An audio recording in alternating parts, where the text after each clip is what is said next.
ಎಲ್ರಿಗೂ ನಮಸ್ಕಾರ. ನಾನು ನಿಮ್ಮ ಡಾಕ್ಟರ್ ಸುನಯನ. ಇವತ್ತಿನ ಸಂಚಿಕೆಯಲ್ಲಿ ಡಯಾಬಿಟಿಸ್ ಮೆಲಿಟಸ್ ಪ್ರಾಬ್ಲಮ್ ಇರೋರಿಗೆ ತೆಂಗಿನ ಎಣ್ಣೆ ಯಾವ ರೀತಿಯಲ್ಲಿ ಹೆಲ್ಪ್ ಆಗ್ತದೆ ಅನ್ನುವಂಥದ್ದನ್ನು ನಾನು ವಿವರಿಸಬೇಕು. ತುಂಬಾ ಜನರಿಗೆ ಒಂದು ಕಾಂಟ್ರವರ್ಸಿ ಇದೆ, ತೆಂಗಿನ ಎಣ್ಣೆ ಒಳ್ಳೆಯದೋ ಕೆಟ್ಟದೋ ದೇಹಕ್ಕೆ ಅಂತ. ತೆಂಗಿನ ಎಣ್ಣೆ ಅನ್ನುವಂಥದ್ದು ಬಹಳ ಒಳ್ಳೆಯದು. ಅದ್ರ ಶುದ್ಧವಾದ ತೆಂಗಿನ ಎಣ್ಣೆ, ಗಾಣದಿಂದ ತೆಗೆದ ತೆಂಗಿನ ಎಣ್ಣೆ ನಿಮಗೆ ಸಿಕ್ಕಿದ್ರೆ ಅದರಷ್ಟು ಉತ್ತಮವಾದಂತಹ ಆಯಿಲ್ ಮತ್ತೆ ಯಾವುದೂ ನಿಮಗೆ ಸಿಗ್ಲಿಕ್ಕಿಲ್ಲ. ತೆಂಗಿನ ಎಣ್ಣೆ ಎಷ್ಟು ಉತ್ತಮವಾದ ಎಲ್ಲಾ ಪ್ರಾಬ್ಲಮ್ಗಳಿಗೆ ಕೂಡ ತೆಂಗಿನ ಎಣ್ಣೆ ಅನ್ನುವಂಥದ್ದು ರಾಮಬಾಣವೇ. ಹಾಗಾಗಿ ಈಗ ಒಂದೇ ಒಂದು ಡಯಾಬಿಟಿಸ್ ತುಂಬಾ ಹರಡ್ತಿರೋದ್ರಿಂದ, ಜನಗಳಿಗೆ ತುಂಬಾ ಜನರಿಗೆ ಅದು ಇರೋದ್ರಿಂದ ತೆಂಗಿನೆಣ್ಣೆ ಯಾವ ರೀತಿಯಲ್ಲಿ ಉಪಯೋಗ ಆಗ್ತದೆ ಅನ್ನುವಂಥದ್ದನ್ನ ನಾನು ನಿಮಗೆ ಹೇಳ್ತೇನೆ.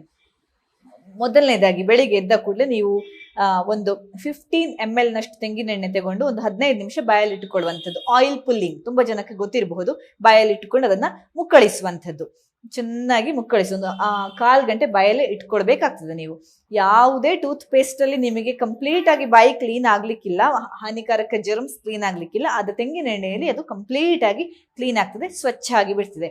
ಆಮೇಲೆ ಅದನ್ನು ಉಗುಳಬಹುದು. ಅದನ್ನ ಮಾಡಿ ಆಮೇಲೆ ಹಲ್ಲುಜ್ಜಿಕೊಳ್ಳಿ ನೀವು.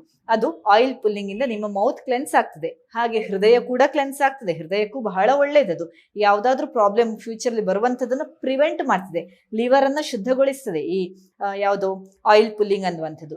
ನೆಕ್ಸ್ಟ್ ಬರುವಂಥದ್ದು ಸ್ವಲ್ಪ ಅದು ಹಲ್ಲುಜ್ಜಿ ಆದ್ಮೇಲೆ 2 ಟೀ ಸ್ಪೂನ್ ತೆಂಗಿನೆಣ್ಣೆಯನ್ನ ಸೇವಿಸುವಂಥದ್ದು, ಶುದ್ಧವಾದ ತೆಂಗಿನೆಣ್ಣೆಯನ್ನ ಸೇವಿಸುವಂಥದ್ದು. ಅದರಲ್ಲಿ ಕೂಡ ಅತ್ಯುತ್ತಮವಾದಂತಹ ರಿಸಲ್ಟ್ ಸಿಕ್ಕಿದೆ. ಯಾಕಂದ್ರೆ ಒಂದು ಲಿವರ್ ಕ್ಲೆನ್ಸರ್, ನಾನು ಆಗ್ಲೇ ಹೇಳಿದೆ, ಲಿವರ್ ಅನ್ನು ಸಂಪೂರ್ಣವಾಗಿ ಶುದ್ಧಿ ಮಾಡ್ತದೆ. ಅದರಲ್ಲಿರುವಂತಹ ಸ್ಯಾಚುರೇಟೆಡ್ ಫ್ಯಾಟ್ ಲಿವರ್ ಅಲ್ಲಿರುವಂತಹ ಒಳ್ಳೆ ಫ್ಯಾಟ್ ಅನ್ನ HDL ಅನ್ನ ಜಾಸ್ತಿ ಮಾಡ್ತದೆ. ಹಾಗಾಗಿ ಮತ್ತು ಕೆಟ್ಟ ಫ್ಯಾಟ್ ಅನ್ನ ರಿಪ್ಲೇಸ್ ಮಾಡಿಬಿಡ್ತದೆ. ಹಾಗಾಗಿ ತೆಂಗಿನೆಣ್ಣೆ ಬಹಳ ಒಳ್ಳೆಯದು. ಇನ್ನು ಪ್ಯಾಂಕ್ರಿಯಾಸ್ ಮತ್ತೆ ಡಯಾಬಿಟಿಸ್ ಅದು ಬಹಳ ಇಂಟರ್ ಕನೆಕ್ಟೆಡ್. ಪ್ಯಾಂಕ್ರಿಯಾಸ್ ಅಲ್ಲಿ ಸೆಕ್ರೇಟ್ ಆಗುವಂಥದ್ದು ಇನ್ಸುಲಿನ್ ಅನ್ನುವಂಥದ್ದು. ಹಾಗಾಗಿ ಪ್ಯಾಂಕ್ರಿಯಾಸ್ ನಲ್ಲಿ ಇನ್ಫ್ಲಮೇಷನ್ ಇರುವಂತ ಚಾನ್ಸಸ್ ಜಾಸ್ತಿ ಡಯಾಬಿಟಿಸ್ ಇರೋರಿಗೆ. ಆ ಇನ್ಫ್ಲಮೇಷನ್ ಅನ್ನ ಬಹಳಷ್ಟು ಮಟ್ಟಿಗೆ ಕಡಿಮೆ ಮಾಡ್ತದೆ. ಆಂಟಿ ಇನ್ಫ್ಲಮೇಟರಿ ಎಫೆಕ್ಟ್ ಇರ್ತದೆ ತೆಂಗಿನ ಎಣ್ಣೆಯಲ್ಲಿ. ಹಾಗಾಗಿ ಅದಕ್ಕೂ ಒಳ್ಳೆಯದು. ಇನ್ನು ನಿಮ್ಮ ಕರುಳನ್ನ ಸಂಪೂರ್ಣವಾಗಿ, ಎಷ್ಟು ಉದ್ದ ಅಷ್ಟೊಂದು ಮೀಟರ್ ಇರುವಂತಹ ಕರುಳನ್ನು ಸಂಪೂರ್ಣವಾಗಿ ಸ್ವಚ್ಛ ಮಾಡುವಂಥದ್ದೇ ತೆಂಗಿನ ಎಣ್ಣೆ. ಹಾಗೆ ಅಂತೇಳಿ ಲೂಸ್ ಮೋಷನ್ ಆಗೋದಿಲ್ಲ. ಯಾಕಂದ್ರೆ 2 ಸ್ಪೂನ್ ನೀವು ಕುಡಿಯುವಂಥದ್ದು ತೆಂಗಿನ ಎಣ್ಣೆ. ಹಾಗಾಗಿ ಅದರಲ್ಲಿ ಲೂಸ್ ಮೋಷನ್ ಏನಾಗೋದಿಲ್ಲ. ಅದ್ರ ಕಂಪ್ಲೀಟ್ ಆಗಿ ಕರುಳು ಸ್ವಚ್ಛವಾಗ್ತದೆ. ಕರುಳು ಸ್ವಚ್ಛವಾಗೋದಂದ್ರೆ ಮಲ ಎಲ್ಲ ಹೊರಗೆ ಬರ್ತದೆ. ಅಷ್ಟು ಮಾತ್ರ ಅಲ್ಲ, ಅದರಲ್ಲಿರುವಂತಹ ಸಣ್ಣ ಜರ್ಮ್ಸ್ ಕೂಡ ಕ್ಲೀನ್ ಆಗಿ ಬಿಡ್ತದೆ.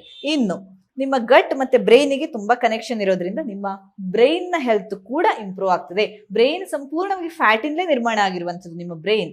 ಅದಕ್ಕೆ ಕೂಡ ಈ ಶುದ್ಧವಾದಂತಹ ತೆಂಗಿನೆಣ್ಣೆ ಬಹಳಷ್ಟು ಸಪೋರ್ಟ್ ಮಾಡ್ತದೆ, ಬಹಳಷ್ಟು ಸಹಕಾರಿ ಆಗ್ತದೆ. ಇನ್ನು ನೆಕ್ಸ್ಟ್ ಅಡಿಗೆಯಲ್ಲಿ ಕೋಕೋನಟ್ ಆಯಿಲ್ ಅನ್ನು ಯೂಸ್ ಮಾಡುವಂಥದ್ದು. ಕೆಲವರಿಗೆ ಅದರ ಸ್ಮೆಲ್ ಅಲ್ಲಿ ಆಗ್ಲಿಕ್ಕಿಲ್ಲ, ಆದ್ರೆ ಅಭ್ಯಾಸ ಮಾಡ್ಕೊಳ್ಳೇಬೇಕು ನೀವು. ಅಡಿಗೆಯಲ್ಲಿ ನಾರ್ಮಲ್ ಒಗ್ಗರಣೆಯಿಂದ ಹಿಡಿದು ಡೀಪ್ ಫ್ರೈ ತನಕ ಕೋಕೋನಟ್ ಶುದ್ಧವಾದ ತೆಂಗಿನೆಣ್ಣೆಯನ್ನು ಯೂಸ್ ಮಾಡಿ ನೋಡಿ. ನೀವು ಖಂಡಿತವಾಗಿ ಅತ್ಯುತ್ತಮವಾದಂತಹ ರಿಸಲ್ಟ್ ನಿಮಗೆ ಸಿಗ್ತದೆ. ಲ್ಯಾರಿಕ್ ಆಸಿಡ್ ಅದು ನಿಮ್ಮ ಬಾಯಿಂದಲೇ ಜೀರ್ಣವಾಗ್ತಾ ಹೊಟ್ಟೆಯಲ್ಲಿ ಸಂಪೂರ್ಣವಾಗಿ ಈಸಿಯಾಗಿ ಡೈಜೆಸ್ಟ್ ಆಗ್ತದೆ. ಹಾಗೂ ಅದರಲ್ಲಿ ಎಕ್ಸೆಸಿವ್ ಕೆಟ್ಟ ಫ್ಯಾಟ್ ಖಂಡಿತವಾಗಿ ಪ್ರೊಡ್ಯೂಸ್ ಆಗೋದಿಲ್ಲ.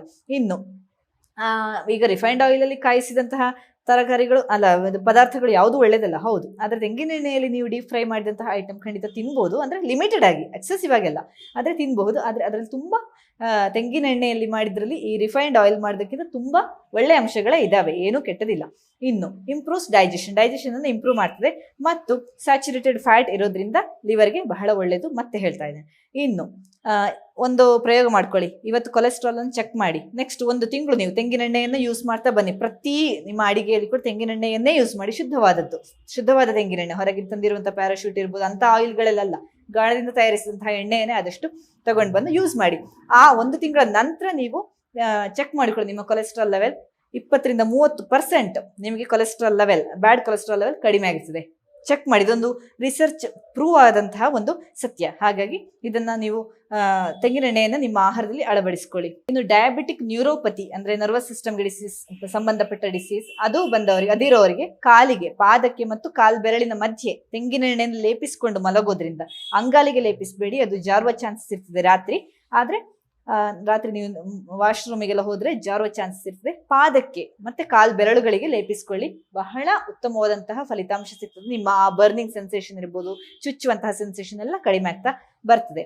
ಇನ್ನು ತೆಂಗಿನ ಎಣ್ಣೆಯನ್ನ ತಲೆಗೆ ಒಂದು ಡ್ರಾಪ್ ಇಟ್ಟು ಮಲಗೋದ್ರಿಂದ ನಿಮ್ಮ ಕಣ್ಣಿನ ಆರೋಗ್ಯಕ್ಕೆ, ಡಯಾಬಿಟಿಕ್ ರೆಟಿನೋಪತಿ ಕೂಡ ಸಮಸ್ಯೆ ಕೂಡ ಸ್ವಲ್ಪ ಮಟ್ಟಿಗೆ ಕಡಿಮೆ ಆಗ್ತಾ ಬರ್ತದೆ. ನೆತ್ತಿಗೆ ಒಂದು ಡ್ರಾಪ್ ತೆಂಗಿನ ಎಣ್ಣೆಯನ್ನು ಹಚ್ಚಿ ಮಲಕೊಳ್ಳಿ ದಿನಾಲು, ಡೈಲಿ ಬೇಸಿಸ್ ಅಲ್ಲಿ. ಅದರಿಂದ ತುಂಬಾ ಒಳ್ಳೆಯ ರಿಸಲ್ಟ್ ಸಿಕ್ಕಿದೆ.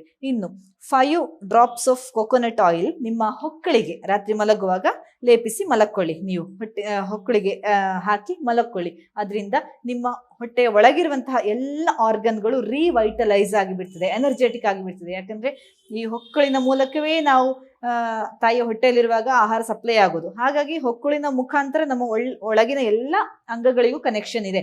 ಹಾಗಾಗಿ ಈ ಹೊಕ್ಕಳಿನ ಮುಖಾಂತರ ತೆಂಗಿನೆಣ್ಣೆ ಒಳಗೆ ಹೋಗಿ ಎಲ್ಲ ಆರ್ಗನ್ಗಳು ರಿವೈಟಲೈಸ್ ಆಗ್ತವೆ. ಮತ್ತು ನೀವು ಕೆಲಸ ಮಾಡಿ ಒಂದು ಫ್ಯಾಟಿಗ್ ಅಥವಾ ಸುಸ್ತು, ನಿತ್ರಾಣ ಆಗುವಂಥದ್ದು ಅನ್ಎಕ್ಸ್ಪೆಕ್ಟೆಡ್ ಆಗಿ ಅದೆಲ್ಲ ಕಡಿಮೆ ಆಗ್ತಾ ಬರ್ತದೆ.